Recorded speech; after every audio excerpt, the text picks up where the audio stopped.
কেন্দ্রীয় কর্মসূচির অংশ হিসেবে সিলেট মহানগরীতে শান্তি সমাবেশ করেছে আওয়ামী লীগ। শনিবার বিকেলে মহানগরীর ৯টি পয়েন্টে এই সমাবেশ অনুষ্ঠিত হয়। বিএনপি জামাতের নৈরাজ্য ও অগ্নি সন্ত্রাসের প্রতিবাদে আওয়ামী লীগ নেতাকর্মীরা এই সমাবেশ করেন। সিলেট মহানগরীর ২৭টি ওয়ার্ডকে ৯টি ভাগে বিভক্ত করে এই সমাবেশ অনুষ্ঠিত হয়।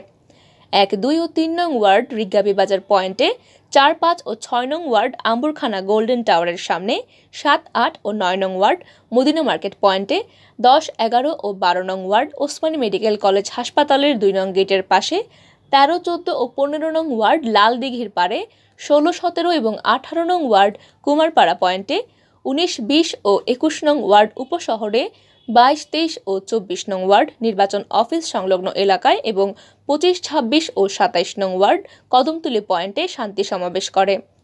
পৃথক সমাবেশে বক্তারা বলেন, বিএনপি ও জামায়াত অস্থিতিশীল পরিবেশ সৃষ্টি করে দেশকে বারবার পিছিয়ে দেওয়ার ষড়যন্ত্র করছে। তারা দেশ ও দেশের মানুষকে ভালোবাসে না বলে নির্বাচনকে ভয় পায়।